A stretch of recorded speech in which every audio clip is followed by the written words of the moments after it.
Before we start our episode today, this is just a reminder. History Hack does have a Patreon account and all of your donations are gratefully appreciated. There's lots of perks on there, secret groups on Facebook. Do get involved. We would love to see more of you. Enjoy the episode today. Hello and welcome to another instalment of History Hack. Zach has gone and found us a brilliant guest today. Zach, who have you found? I wanted to call this one Walk Like an Egyptian, but I decided that didn't entirely work and we don't want to go through my limited pop culture references. Today... It's the first time I've ever heard you make a pop culture reference. Yeah, and we've just run out of... And it's from the 80s. I mean, there's Boney M with the Rasputin song. And then there's ABBA with Waterloo, and that's it in terms of pop. Is Boney M even pop culture? We're way off topic. Shall we get back to history? Are you actually in your mid-50s? Yes. Okay. I was born in my mid-50s. Okay. Anyway. I should have been born in about 1951. Then I'd have been absolutely fine. I'd have been completely normal. Oh dear. Poor Zach. Zach, but you have got friends. You brought one of them today. Well, today we're joined by Dr. Michela Luiselli, an Egyptologist from Birmingham University who specialises in ancient Egyptian religion and religious practice, as well as social identity. Now, she's written a whole load of books and articles on the topic, and this is going to be mind-blowing. So she's written in English, French, and German, and presumably also reads hieroglyphics. So... Slight overachievement going on there. I mean, I can't even manage like a little bit of Spanish or French or anything. So this is I'm feeling deeply inferior here. But anyway, today she's going to take us through how the Egyptians worshipped and who they were worshipping. Michela, it's lovely to have you on. How are you doing? Thank you very much. Well, all considered, I'm fine. Thank you. Thank you very much for this invitation. It's great. Well, let's hope. I mean, it's far too generous what you said about me, but yeah, I guess there's some truth in it, but yeah. Okay, shall we start right at the beginning? We're talking about worship in ancient Egypt. I think one of the things we have to establish right at the beginning of this interview is just how vast ancient Egypt is in terms of history. Most folks think ancient Egypt and probably just think of the Great Pyramids, Tutankhamun and Cleopatra, which all covers about 2,500 years of history. So what aspect do you specialize in? Well, exactly. So my field of specialization is religion. It's ancient Egyptian religion, and within this part is personal religion. So it may sound a little bit odd to say, okay, you have a specific theme of specialization within this nearly 3,000 years of history, and yet within this field of specialization you have also another that is even narrower, so to say, but yes, this is what happens with scholars. So you specialize and specialize more and more. So on a broad level, we can say I am specialized in ancient Egyptian religion, and more particularly personal religion. So what did ordinary people believe, did, do, think, etc., as much as we can obviously recount this and based on evidence. And within this, it's more on a specific period of time, which we call in Egyptology the New Kingdom. So we are talking about, in terms of chronology, we are talking about roughly between 1500 and 1000 BC, roughly. So the second half of the second millennium BC. And this is where my specialization is in. So religion in general. It obviously comprehends what? State temples.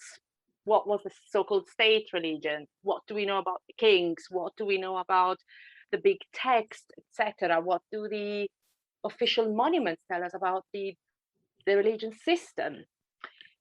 But my interest has always been in what actually did common people, ordinary people believe, and how far can we actually go to find out, really? What do we use as evidence? It's necessary to have evidence. Now it's a historical science. So what do we use? Yes, so I hope this answers your first question.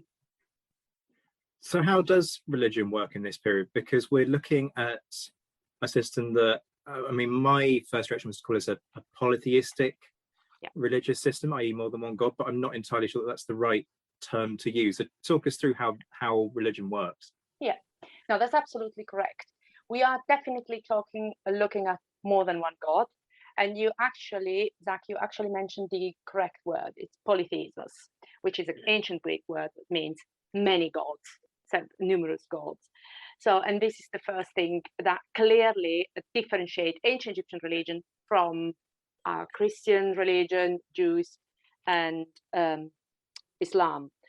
So, how did it work? Well, I suppose the best way to do that is to look from two perspectives. One, from the perspective of the so-called state religion, and on the other side, from the perspective of common people, although the two things were not completely different, that's not separated. So that's an important thing to consider. So not differently. If we want to start with what we are doing nowadays, say religious people in our everyday culture, everyday life, attend church, temples, etc., depending on what your confession is really. So what is delivered, so to say, from the central institutions, and you access it, then your belief system, which we may want to call faith, etc., does develop, increase, etc., etc. And that was not much different at that time. So how did it work? Well, we have to consider that in Egypt we have an incredible amount, all over these 3,000 years of history, an incredible amount of gods. And we have temples dedicated, being built for them all over Egypt. In some cases, we will have gods that were more relevant, so to say, than others, but this is another question, so we'll see a little bit later in some sense. And in other cases, we have very local gods that were very venerated, very, very locally, but they all had the temples, shrines, etc., dedicated to them. In big state temples, like for instance, just to give you an example, the great temple of Amun-Re in Karnak, which is the ancient Thebes, basically nowadays Luxor, that was the temple of Amun-Re. We do have texts written on papyri that describe actually the daily temple ritual performed in these temples and what it entailed. It entailed what? All sorts of rites being celebrated by high priests, by priests, whereby every single day the shrine of the god was opened through ritualistic gestures and actions. The statue of the god, who used to remain hidden in the shrine in the temple, was offered to. There were offering of incense, libations, food offerings, clothes were offered, all sorts of recitations also took place to actually renew the cult of this god every day on a daily basis. To do what? To make sure that the god was actually positively oriented towards the world, towards the king and the world, etc. Now we wanted to have those gods on your side, really. And this is and that was important because this is what happened on a daily basis in the state temples in Egypt. But common people did not have access to this. They were not allowed in the very, very center of these temples of any of the gods around. So what did they have to do? Again, this is a little bit more complicated, and we will see how. But there were all sorts of festivals, processions, where these statues were literally carried out, so to be seen. But we have to think about there were male gods, female gods, children gods. We have mixed forms of gods. There were mixed animals, mixed human. We have all sorts of possibilities of manifestations of God that were meant to cover basically all the aspects of life. In order to, it was a way clearly that the Egyptians had to make sense of the world around them by giving a god as or a goddess really as the force in charge, so to say, of that specific reality, if that makes sense. some gods are more prominent than others. You mentioned that. Does some get completely ignored? No, I wouldn't say so. No. I wouldn't say so, no. But you're right, some were more important, more prominent. What was that? For instance, obviously dynastic gods, so the gods that were considered the patron of a specific royal family, royal dynasty, they were particularly prominent. Again, I go back to Amun-Re just because it's probably the most best known one. Amun-Re was a god that actually existed already in the form of a moon just slightly before the 18th dynasty. With the 18th dynasty, we're looking at roughly 1550 BC. And but then with the new dynasty, with the 18th dynasty, he was considered by the founder of this dynasty as being now the main god. So he became the absolute, from this moment onwards until actually the very end of Egyptian history, he became the absolute central god of the Egyptian pantheon. And together with him, his wife, the goddess Mut, and the son, the god Horns. The Egyptian family, so to say, the Egyptian gods in charge in a local place or of a dynasty, they were all organized in this triad, we call them, of the father, the wife, and the child god. There was always this triad organization. And so Amun-Re was absolutely relevant, was prominent as the dynastic god. He not only had this huge temple in Karnak, which is potentially the one, Alex, you went, where you were just mentioning, but temples scattered all over Egypt were built in his honor. And also, for instance, in Nubia. Nubia is the region that corresponds to nowadays Sudan. Yeah. And during the New Kingdom, the Egyptians actually conquered Sudan. They occupied it, and they brought with them also their religion. They imposed pretty much their religion, if I'm honest with you.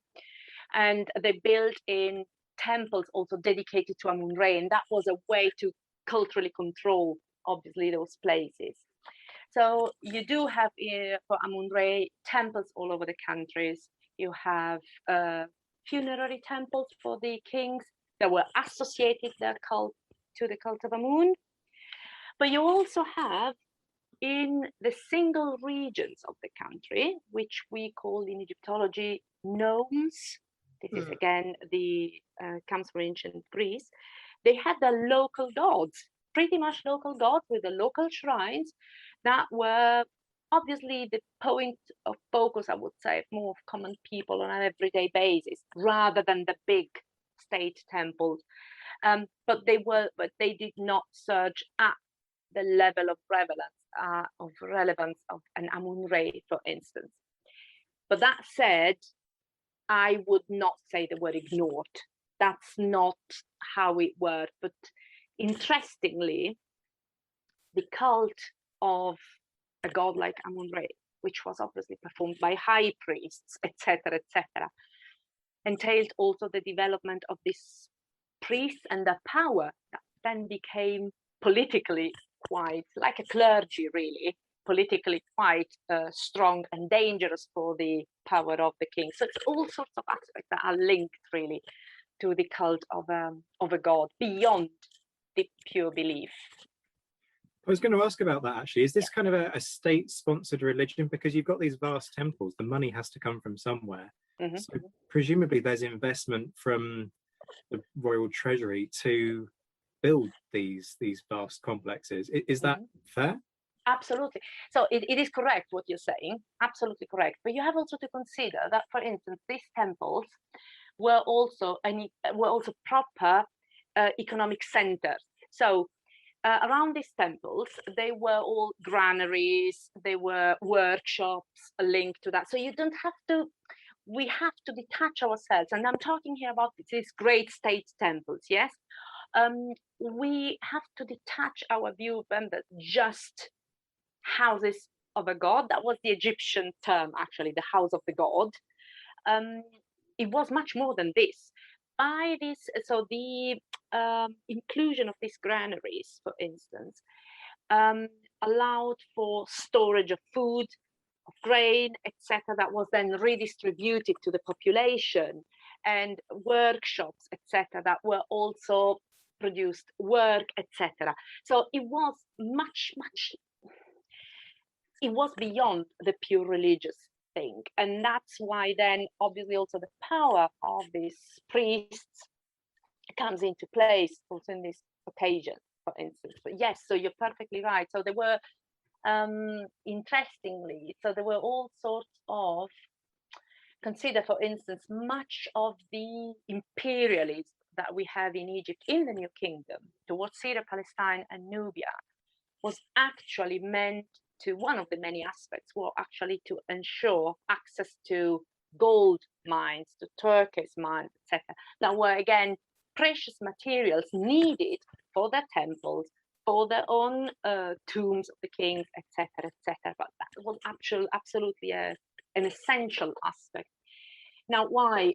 Because in the case, for instance, of Amun-Re, the power, the final power of the king on earth was believed to come from the god. And therefore, this cult for the god had to be absolutely waterproof, to say really, really blunt. It had to be enhanced all the time, and it was essential that this that the power of Amun-Re as the dynastic god and his family, etc., was actually communicated to society, to the closer society. Yeah. And what are these gods meant to be like? Are they a bit like the Greek style gods, in the sense that some of those gods were pretty dodgy characters? And talk us through why some of them are sort of half human, half animal. Yeah. Well, I'll start with your second question, I would say, and then go back to the first one, because they're quite linked. I remember there's a female god with horns, isn't there? She's part cow. Correct.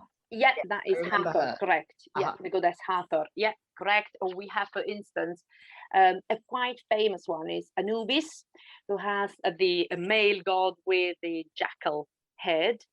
So why? Right, okay. There are two things here to consider. First of all, the Egyptians believed that specific animals were manifestation of specific gods.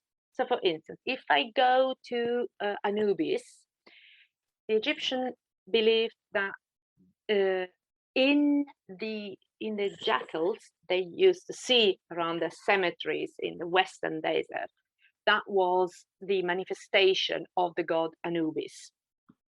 So we can have monuments, for instance, private monuments, where we have literally perhaps just entire proper jackals being represented and being Anubis, or the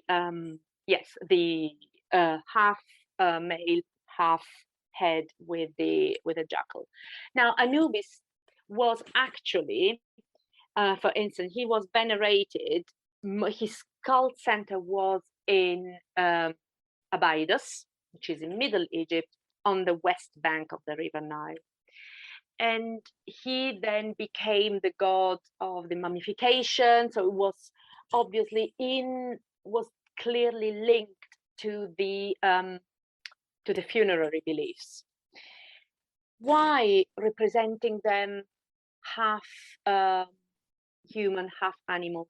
Because that was the way the Egyptians wanted to visually express, or believed to be able to express visually, the incredible nature of these gods. So it was a way to, and it's something that is actually explained well in text, but that was the form of visualizations. To visualize them was to actually make sure the complex nature of a god, the complex theology of a god, the complex nature of a god was actually represented visually. And because they were considered such complex forces, so to say, entities, that only these mixed forms could actually fully represent their total complexity. we have another case, is, for instance, the god Horus, who was a falcon god, who was the manifestation of the sun god at a midday, for instance. And we can have, and it was essential because it was the god protecting the kingship, for instance. So you have it in all sorts. So the living king was considered also Horus, who in Egyptian myth was the son of Osiris, etc., etc. So it takes us a very, very, very, very long way. It's a highly complicated thing. But the main reason, I would say, if we want to narrow it really down, why this different shape, it was really to make sure the complex nature of these gods were actually visualized and expressed in full. Were some of them dodgy? Yes, they were. I mean, generally, we can say that all gods were considered to be potentially very dangerous and had to be appeased, hence these daily rituals and all sorts of rituals and offerings, etc., to make sure they actually could protect and keep being beneficial towards humankind, really. This reminds me of that game Pharaoh that I was obsessed with, because if you didn't build enough temples and have enough religious festivals, the game would trash your city, and it used to drive me nuts. And you'd be trying to juggle like 6 gods at once and keep them all happy. So they integrated it to the game, and it was a nightmare.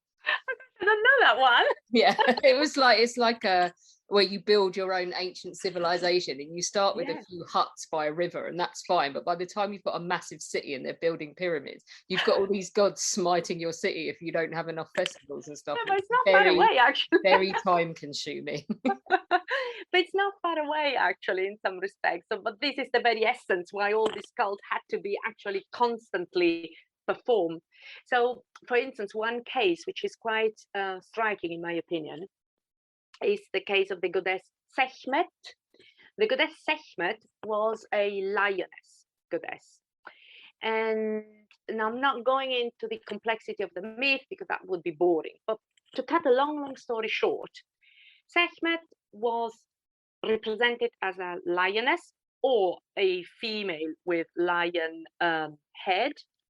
And she was considered an incredibly dangerous deity. Obviously, think about the association of lions, wilderness, etc., etc. So we have to consider that this way, Similarly, like with the goddess, the scorpion goddess. So all this, it was a way for the Egyptians to actually make sense of the world around them. So Sekhmet was, because of the link to this myth, was also considered to be the cause for epidemics, for illnesses, etc., etc. So there were some highly complex rituals that had to be performed in order to appease her, to make sure she actually was calm and would not rage against humanity and would not be devastating or destructive. And again, so this is a good example, in my opinion, for this. But it was all about how to appease them, how to make sure they were positive, they were beneficent, etc., etc. Yeah. It kind of sounds like ancient civilization meets the Godfather, doesn't it? There's kind of this mafia-esque thing, it's almost like trying to bribe your god to... Yeah. It's actually a nice way. I never thought about it, but yeah, why not? Yeah, but clearly we don't have I would say there was not this idea of no matter what, he's there. It's not our Christian God, for instance. That was clearly be very, very careful. And this is something actually, if I may interrupt you, that actually goes into the realm of personal religion. I may just bridge over my more field of specialization, because it has to do exactly with what you mentioned, Zach. So we do have, for instance, some dating to the New Kingdom again. We have some private monuments, beautifully written out in hieroglyphs, obviously. So there were some small stelae with scenes of an individual in front of a community or family, etc., offering to a god. And these were accompanied by a more or less long text with a more or less complex prayer dedicated in a local shrine. And you have to think that probably that was part of a community celebration of some sort. Now, some of these texts actually mention is quite interesting because the author, so to say, the donor, who had commissioned this text, actually admits in front of everyone having done something really bad against a specific god. And as a result, or having done something bad in life, it's not always clear what. But what this person says is, I have been punished. I have been punished by God so and so. And as a result, I suffered a lot. But after having called back to the God, having asked for forgiveness, for etc., then that God was positive again with me, was calm again with me. And I want to warn you all, beware of him. And basically the message is behave properly, follow the instructions. We have the mentioning in this text of the instructions of this God, of how actually to lead your life properly. It's incredible because we can in some way relate so much from our own culture. And that goes exactly in your direction. You actually feel, if something bad is happening to me, that all these negative forces around me, actually there is a reason why things are happening to me. If I am ill, if I have misfortune, there is a reason. And the reason is someone is against me. Why? Because I did something. That is quite an interesting thing. Is it about control as well then, religion, on the part of the state? What do you mean? Like by scaring people with what happens if you don't live your life as you should and you don't behave, then bad things will happen to you. Okay, that's an excellent question. That is an excellent question. It's difficult to say, really. It's difficult because, the problem is we do have to base our conclusions on the evidence that we have. And there was certainly, and it's interesting that you mentioned this, Alex, because there have been some studies along the line. There was certainly, especially in the areas close to state temples, there was certainly a way of, or a reason from the state central power to actually link people or keep the people around actually very close to the central ideology, for sure. However, in the case, for instance, of this thing that I just said, that I mentioned, these two gods who are mentioned by this person who actually misbehaved and admitting having misbehaved and is proclaiming the power, are the goddess Merzeger, who is a snake goddess, very local, very, very local. It's not one of the major goddesses. However, she was the patroness goddess of that small settlement. And the god Ptah was a more central god, but venerated locally.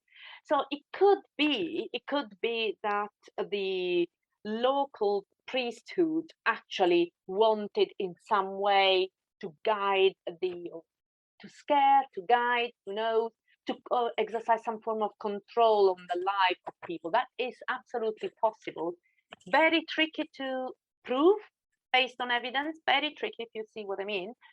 But it's something that is definitely probably was in place. Also because you have to consider, and that has been also big debate.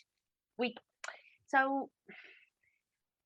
don't have evidence for this personal contact, or personal, I like to call it, search for God.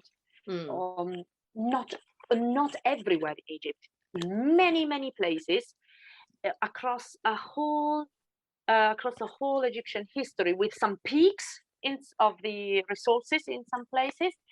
But what has been noticed is, for instance, that in settlements that were away from state temples, the evidence base is very, very slim, very slim. Now, does this mean there was no religion on a daily basis whatsoever? We don't know this, because we can't completely deny the fact that there may have been prayers going on, some form of local community celebrations that have not gone down in evidence.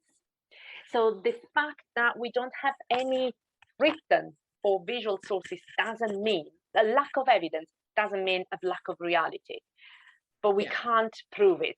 And that's what makes it complicated. But it's an excellent question, yeah. So what do they base? I mean, you talked already about, people kind of encouraging one another to worship cults properly based on their own experiences. But do we have, a kind of core text or core texts like, an ancient Egyptian equivalent of a Bible or a Quran during this period? No, we don't. So, and that's another complex thing. So Egyptian religion is what we would call a cult religion. It's a religion based on cult. So the communication with the gods was entirely down to performing these rituals, cults that had different forms, whether they were in a temple, whether they were performed at home, etc., etc. But the cult of the gods was essential to keep this dialogue, this connection going. We do know they were reciting prayers. We know that. They are also mentioned, interestingly, in private letters. Private letters, for instance, tells us people asking someone else to go actually to a temple and give an offering on behalf of them because he was in a bad situation also, and reciting some prayers. So we have all of this, but we don't have a book. We don't have a set of laws, so to say, of instructions in that sense. We don't. The theology of the gods is laid down in hymns. So hymns, religious hymns, are our own main, potentially only source for reconstruct the theology, the nature of a god, as in hymns. These hymns were recitations where they all emphasized the credible nature of this god, and all of the characteristics are mentioned in these hymns, but we do not have a canonized book, so to say. That did not exist, and this is what makes it in some way very complicated. But this is what ancient religions were really. So what we have with the Bible, as you say, or the Quran, is not something that you will find in ancient civilizations, really. So the cult is essential, which is why we study a lot, shrines, cults, evidence, what do we have, etc., etc. So, for instance, what I have studied were we have an incredible amount in Egypt of prayer, of personal prayers, absolutely, or hinged prayers, etc. This is what I've studied, but it's nothing. We have recurring formulas. We do have it. So we know, for instance, how did such a encounter with a god in a shrine happened? How did that happen? What were the formulas that were recited? We know this, but that is not the equivalent of a book, really, of a canonized book. Yeah. Before we go on to how individual people did it, Zach, I know where you're going next. You're going with the mummy, aren't you? Yes, absolutely. The Book of the Dead. What's the deal with the Book of the Dead? Where does it all come into this? Yeah, so the Book of the Dead is a very, very misleading, actually, very misleading name. And it's good that you mentioned it with the mummy, etc., because it really is, it drives me crazy. As much as nice and easy, it drives me really crazy. So what's the Book of the Dead? So first of all, again, the name is misleading. It is called book, but there is no author. There's not one author who actually wrote this book, so to say. The Book of the Dead is a collection of funerary spells that was developed in the New Kingdom again. However, many of the spells of the Book of the Dead, sorry, did exist prior to the New Kingdom in the so-called Middle Kingdom, and were written on the inside and partly outside of the wooden coffins. So, and they were actually called the coffin texts.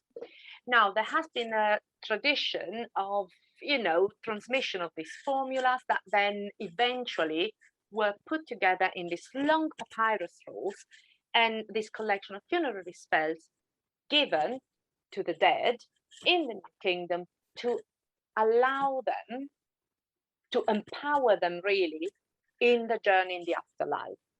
So it all stems out of the fact that people were used to be exposed to all sorts of malignant forces on a daily basis, illnesses, dangers, misfortunes, etc., etc. But on a daily basis, they had their own personal gods to help them. Again, this is all documented. They could perform all these rites, etc., that we have just been seeing. However, what happened when that was no longer possible because one was dead?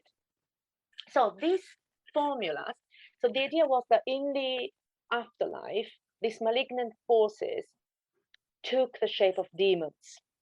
And in order to face those demons and to fight, to survive their attacks, really, one had to have the correct spells, the correct funerary spells. And that is what the Book of the Dead is all about. So we do not have, for instance, we have a humongous amount of spells, of versions of Book of the Dead, but none of really exactly the same as each other. And we do not have an author. We have some scribes that actually at the end of the papyrus say, I have copied this precisely from the beginning to the end. And it's exactly like the model I have copied down. And yet you can have parts completely missing. We call them chapters in the Book of the Dead. So it's, so that is where it comes in place. I'm afraid there's absolutely nothing to do with the mummy or anything like that. Sorry to take that magic off you. I love that you research or try to research as best you can how normal people interacted with religion in ancient Egypt. Do you find a difference between rich and poor in terms of how much they worship? Well, that's another excellent question. I would say yes, definitely. And again, the main thing is down to evidence, totally evidence. So you have to consider, first of all, that we have to do a step towards what we call literacy in ancient Egypt. Yeah. So if you think nowadays, luckily in our Western culture, everyone can read and write, right? Yeah. But that was not the case. We have a incredible minimum amount of people who were able to read and write. So, and those who could not went to scribes, to the local scribes, had to pay, obviously, for something that actually be written down. So, and this is where our first problem comes into place. So we do have people who were wealthier, or for instance, whose profession brought them close to scribes, who actually could commission monuments with lengthy texts telling us nowadays what actually that belief system was. But people who did not have that luck, who were not in as wealthy, of them we do not have anything. We may have votive offerings, so just offerings. For instance, the goddess you mentioned before, Alex, the goddess Hathor, had an important temple dedicated to her in Deir el-Bahri, which is again in the ancient Thebes region. And in that temple, there have been discovered a huge amount of votive offerings dedicated to her. And they were all, it's been a very, very long research on this votive offering, excellent research. And the common theme behind them, just to really, really cut down a long story short, were desire for fertility. It was obviously very important, to have children, because you have to think the child mortality was so high, etc. That was a very important aspect. So that was the common theme. But the type of the level we have of those votive offerings is very different. We have very, very simple ones with no text whatsoever, nothing, just dedicated to this shrine.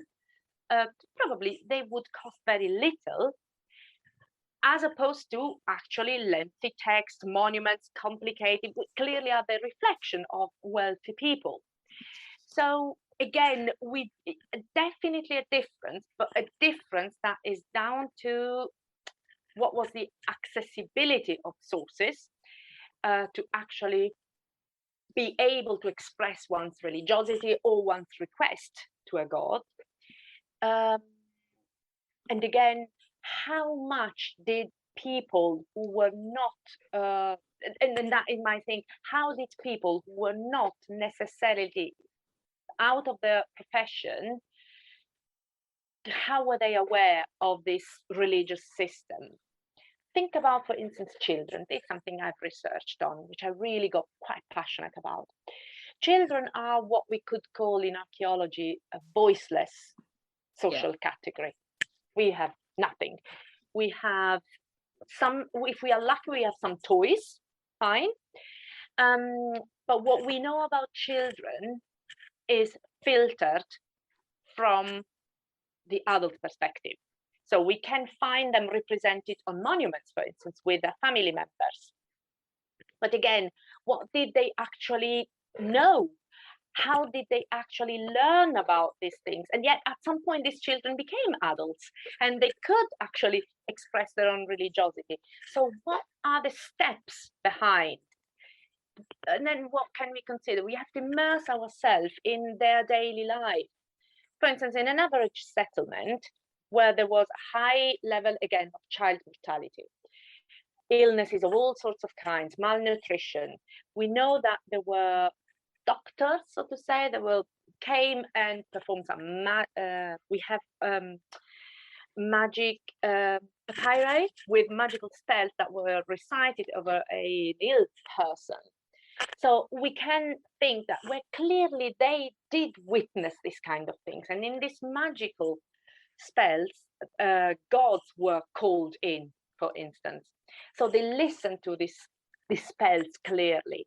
There were funerals going on. So they knew there's death going on and what happened. There was an acquisition of religious knowledge, I would say, by practicing. But we don't have anything really written out. So it's something that we have to always in Egyptology to consider the bias we have due to the sources and what do we do with this bias. So yes, there was a difference clearly between rich and poor on many, many, many levels. And ultimately, it's very, very difficult to get down to the lowest class of society. Very difficult to actually, to find really what they actually believed. What do we have? That is something we have to live with, really. And you kind of touched on this a little bit already in terms of different regions have different emphases, but across, if we look at chronologically, religion isn't constant either, is it? And we do get changes. So folks might be aware of Akhenaten, probably ruined the pronunciation there, and his reforms, Akhenaten being the pharaoh who preceded the more famous Tutankhamun. Some people argue that he was his dad as well. What changes does he make, and why, perhaps more crucially, make those specific changes? Just say as well that I love him. And can you explain to people why he's got a little podgy belly and you can't tell whether he's a man or a woman from looking at his statues as well? Ooh, that is really tricky to explain in a few words. Yeah. I'll do my best. I'll do my best. So let's start with Zach, shall we? And then I come to your love for him. Yeah. So Akhenaten, like you're perfectly right. Changes and differences are not only in regions, but they're also chronological. Absolutely true. So Egyptian religion was never exactly the same from the, like art, for instance, all the Egyptian statues look all the same. Well, guess what? They were not. There were changes, modifications, etc. Akhenaten's reform definitely is one of the most important ones. So with Akhenaten, we are more precisely in roughly 1350 BC. Okay, we are in this period of time, 18th dynasty, and Akhenaten comes to the throne as the successor of a pharaoh was called Amenhotep III. His name wasn't Akhenaten, was it? He changed that as part of correct, exactly. So exactly. So he was the successor of Amenhotep III. Now Amenhotep means Amun, the god Amun is appeased. Okay, is pacified, appeased, etc. Hetep means peace, etc. So when he became king, in the first 4 years of his reign, he was in Karnak, he was crowned in the temple of Karnak, following the tradition as his predecessors in the 18th dynasty. And he was crowned with the name of Amenhotep IV. Okay, so we call it Amenhotep IV, it complicated the royal names, but his name was Amenhotep. He then changes. So in year 5, he abandons completely Thebes, he abandons Karnak, and he moves the religious capital to a completely new town, which he found on virgin soil, northern of Thebes in Middle Egypt, which is called nowadays Tel El Amarna. And he names that town that he lets build within a few years only, very, very fast. So built on purpose for a god of whose absolutely uniqueness he proclaims. And this god was the god Aton. Now, the god Aton or Aten, you will find it both ways, is actually a sun god. And sun god that was not new, already existed as name, but it was again, you remember I was talking about the manifestation of God, no? There was the sun god in the manifestation of the sun disk, literally what you can see of the sun. And so he changes then his name into Akhenaten, which means the one who is useful for the Aten. So it's basically a servant of the Aten. And in so doing, what does he do? He, as part of many changes he did. So he basically closed all the traditional cults of all the other deities. So he proclaimed this unique god as being the only god actually to be venerated. He and his wife Nefertiti and their daughters were, he self-proclaimed basically himself as the only priest of this god. And therefore we have many, many images that were found in Tel El Amarna of him, his family venerating this god. He changes all sorts of things. He changes, for instance, remember you asked me about the iconography of gods with half man, half animal, etc. Well, he cancels also this. Aten is now represented only as the sun disk with sun rays. At the end of this race, there were hands that were donating the sign of life to Akhenaten and his family as the only intermediary between this only god and humans. So there's this shift in religion towards something that we may want to call monotheism, but it was not monotheism. I'll come to this in a minute. And then we have this new foundation of the town. We have the closing of all the traditional cults in all over Egypt. We do have even forms of iconoclasm. Iconoclasm means of cancellation, of destruction of iconographies of the ancient traditional gods, where their faces were, or even their names were cancelled. So there's a sort of really quite heavy action going on against the traditional cult. I say I love him, but it's because it's catastrophic, isn't it? And controversial, and he's obviously not very popular. No. Well, the interesting... This is like Henry VIII on speed, basically. Yeah. The interesting thing, exactly this. So, interestingly, Alex, in Tell el-Amarna, that's the interesting thing. So, he built the temples for this god, etc., etc. However, part of Tell el-Amarna was built was also sort of what we call a workman village, where the workmen that used to work on the tombs, for instance, of Tell el-Amarna, on the temples, they used to live there. And interestingly, in the workman village, actually, their families continued venerating the normal gods in the household gods, or what they knew before. So how much was actually did that actually enter the lower level of society? Difficult to say. Yeah. Okay. So it seems to be a very elitarian thing, very political thing, and politics was probably the main reason why he did it. I love as well. So the thing about a podgy belly in Egyptian representations is flattering, because it signifies the ability to give birth to a child, and that.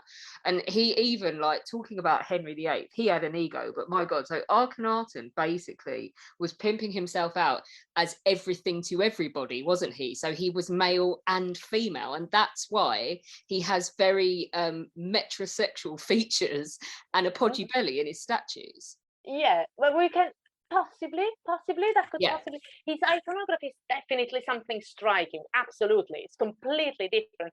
And what we see then after with Tutankhamun, his successor, is the reverse. Now we go back to the tradition. We don't want that anymore. So there have been all sorts of speculation. Why this? Yes, was he both? Was he male and female? Was it something some people have argued it actually was an illness that actually him and his family members, because don't forget, it's not only Akhenaten, it's also Nefertiti, whom we know from this beautiful bust now in Berlin. But if you look at the representations, their daughters with this elongated crane, it's something that it actually affects the whole family, so to say. Do they think it could be inbreeding? I read. There's been all sorts of things, and there have been also some for instance, interestingly, many years ago now, they have done a 3D CT scan on the mummy of Tutankhamun. Now Tutankhamun is part of his family, obviously, and they had called a guy to actually reconstruct his face. And they saw, okay, actually, the crane actually does look like, the skull does look like actually has been elongated. So there's been all sorts of things. But as a matter of fact, I would say what we can retain is that he clearly wanted a break with this tradition. So he wanted actually to be portrayed in a completely different way. Now, interestingly, the reign of Akhenaten, and that is the way one should love him actually, was very, very peaceful in some way, very compared to what happened before and after. Very, very peaceful reign, couldn't be less bothered by any wars, etc. And it was actually a part of a really incredibly international life in the whole ancient Near East, actually. But as you say, he was not very popular. And actually, within 3,000 years of history, the Tell el-Amarna experience was very short, very, very short indeed. And was not popular at all. He was then, after that, it was absolutely, there's been a process of damning his memory, really, and deleting completely his memory. But he did something that was extraordinary for that time. I think he's great. Who's the absolute nutcase who. So the point of the obelisks, I believe, is that they are incredibly sacred. So there's a pharaoh who comes to the throne after his stepmother, and he doesn't want to knock her obelisk down, so he just builds like walls all around them because he hates her so much and tries to write her out of history. Is that Hatshepsut? That was Hatshepsut, correct? Yes, you're perfectly correct. Yeah, they're bonkers. It's like the best soap opera ever. The Egyptian pharaohs, I love it. That's true. Yeah. So we've gone from the Godfather through the Mummy to EastEnders. Yeah, that's a very interesting little arc for an interview. Michela, this has been absolutely fascinating. Please do come back at another point and talk to us more about all of this. Thank you so much. Thank you very much for inviting me.